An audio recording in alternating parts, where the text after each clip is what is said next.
ગુજરાતમાં છેલ્લા ઘણા સમયથી વરસાદી મોસમ જોવા મળી રહ્યો છે અને જે પ્રમાણે આપણે અત્યાર સુધી હવામાન નિષ્ણાંત પરેશ ગોસ્વામીને સાંભળતા આવ્યા છે તેમના દ્વારા પણ હવે કહેવામાં આવ્યું છે કે અરબી સમુદ્રની અંદર એક સિસ્ટમ સક્રિય થઈ રહી છે અને ક્યાંક તે સિસ્ટમમાં બની રહેલું વાવાઝોડું છે તે પણ ગુજરાતમાં ત્રાટકી શકે છે। શું છે સમગ્ર વિષય, તેની સાથે હવામાન નિષ્ણાંત પરેશ ગોસ્વામીએ કઈ આગાહી કરી છે અને આગામી 2 થી 3 દિવસ કેવું વાતાવરણ રહેવાનું છે તેના વિશે જ વાત કરીશું આજના વિડીયોમાં। નમસ્કાર, હું હંસિની અને તમે જોઈ રહ્યા છો નિર્ભય ન્યૂઝ।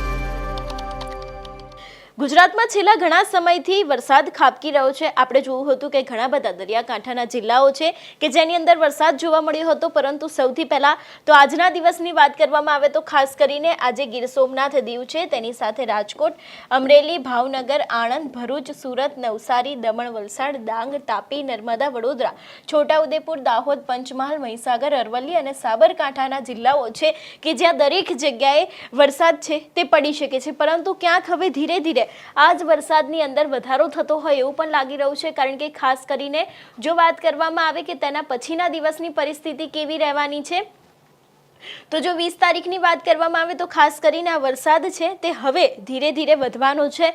જો 20 તારીખની શરૂઆતની વાત કરવામાં આવે તો ખાસ કરીને સોમનાથ અને દીવ છે, રાજકોટ છે, અમરેલી છે, ભાવનગર, આણંદ, ભરૂચ, સુરત, નવસારી, વલસાડ, દમણ, તાપી, ડાંગ, નર્મદા, વડોદરા, છોટાઉદેપુર, દાહોદ, પંચમહાલ, મહીસાગર, અરવલ્લી અને સાબરકાંઠા છે, અહીં પણ ભારે વરસાદ પડી શકે છે તેવી પણ ક્યાંક આગાહી છે તે વ્યક્ત કરવામાં આવી છે। અને ખાસ કરીને જ્યારે જેમ જેમ આ જે નજીક આવી શકે છે વાવાઝોડું, તે સમયની પરિસ્થિતિ છે તે પણ ખૂબ ગંભીર રહેવાની છે। એટલે કે તેના પછીના દિવસની જો વાત કરવામાં આવે તો ખાસ કરીને રાજકોટ છે, અમરેલી, ગીર સોમનાથ, દીવ, ભાવનગર, આણંદ, પંચમહાલ, દાહોદ, મહીસાગર, અરવલ્લી અને સાબરકાંઠા અહીં વરસાદ પડી શકે છે। પરંતુ જો વાત કરવામાં આવે નીચલા વિસ્તારોની તો અહીં વડોદરા, છોટાઉદેપુર, ભરૂચ, નર્મદા, સુરત, તાપી, ડાંગ, નવસારી, વલસાડ, દમણ અહીં છે તે ભારેથી અતિ ભારે વરસાદ પડી શકે છે તેવી પણ શક્યતાઓ અહીં દેખાઈ રહી છે। કારણ કે લગભગ 22 થી લઈને 25 તારીખની આસપાસ આજે વાવાઝોડું છે તે ગુજરાતમાં આવી શકે છે તેવી પણ શક્યતાઓ દેખાઈ રહી છે। સૌથી પહેલા તો આ જ વાતને લઈને હવામાન નિષ્ણાંત પરેશ ગોસ્વામી શું કહી રહ્યા છે તે સાંભળીએ। ખાસ જે વાત કરવાની છે, આમ તો આપણે અત્યારે જે તાત્કાલિક જે આપણું પ્રિડિક્શન છે મુજબ જોવા જઈએ તો પહેલું અનુમાન જે બધા મિત્રો અત્યારે સોશિયલ મીડિયામાં વાવાઝોડું આવું ચાલી રહ્યું છે, ત્યારે હું આપને જણાવી દઉં કે ગોવાથી દક્ષિણ પશ્ચિમ અને કેરળથી ઉત્તર પશ્ચિમમાં એક દરિયાની અંદર સિસ્ટમ બની રહી છે, સાયક્લોનિક સર્ક્યુલેશન બની રહ્યું છે। આ સાયક્લોનિક સર્ક્યુલેશન છે એને અત્યારે અમે સતત એના ઉપર નજર રાખશું, કેમ કે આગળના દિવસની અંદર સાયક્લોન સ્ટ્રોમ બને તેવી શક્યતાઓ આની અંદર છે।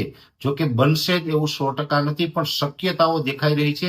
ઘણા બધા પરિબળો છે વાવાઝોડું બને તેવા સક્રિય થયા છે, એટલે વાવાઝોડું બનવાની શક્યતાઓ છે। અને આમ જોવા જઈએ તો આપણે વાર્ષિક કાર્યક્રમો રજૂ કર્યા ત્યારે પણ એક વિડીયોની અંદર આપણે માહિતી આપી હતી કે 2025ની અંદર નૈઋત્યનું ચોમાસું આવે એ પહેલા કદાચ એકાદું સાયક્લોન પણ બની શકે છે।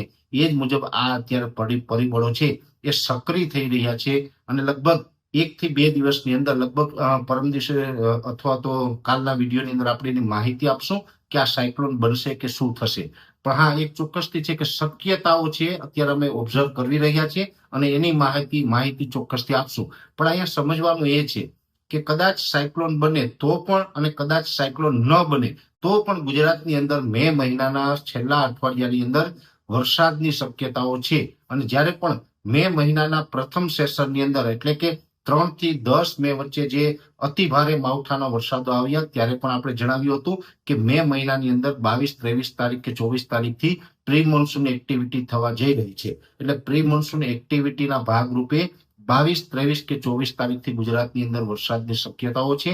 જો કદાચ એ સિસ્ટમ છે વાવાઝોડું બનશે તો પવન સાથે અતિ ભારે વરસાદ પડશે અને કદાચ એ સિસ્ટમ છે વાવાઝોડા સુધી ન પહોંચે તો ડીપ ડિપ્રેશન અથવા તો ડિપ્રેશનના સ્વરૂપમાં આવે તો પણ ગુજરાતની અંદર 23, 24 તારીખથી લઈ અને 31 મે સુધીની અંદર અનેક જગ્યાએ વરસાદ પડે તેવી શક્યતાઓ છે। મહત્વનું એ પણ છે કે પહેલા અઠવાડિયામાં મે મહિનાના પ્રથમ અઠવાડિયામાં ઘણી જગ્યાએ વરસાદો પડ્યા છે, જમીનમાં પુષ્કળ પ્રમાણમાં ભેજ છે, એને કારણે બની શકે કે હવે ઓછા વરસાદો હોય 1-1.5 ઇંચ સુધીના વરસાદો પડે તો પણ વાવણી લાયક વરસાદ થઈ જાય, જમીન પૂરી પલળી જાય છે અને એને વાવેતર યોગ્ય વરસાદ પણ ગણી શકાય। એટલે વાવેતર પણ આની અંદર થઈ શકે છે। એટલે ખાસ હવે તૈયારી રાખવાની છે. 22 તારીખ સુધીમાં ગુજરાતના ખેડૂતોએ તમામ કામ છે એ આટોપી લેવાના, સાચવી લેવાના, જેમાં આપણે અલગ અલગ જે કઈ ઉનાળુ પાક હોય, લાંબા ગાળાના પાક હોય, જે પણ કામગીરી કરવાની હોય કરી રાખજો. કેમ કે 22-23 તારીખ બાદ ગુજરાતની અંદર વરસાદની શરૂઆત થવા જઈ રહી છે. જોકે આ નૈઋત્યનું ચોમાસું નહીં હોય, અને પ્રી મોન્સૂન એક્ટિવિટી અથવા તો કોઈ વરસાદની સિસ્ટમની તીવ્ર અસર ગણવાની રહેશે.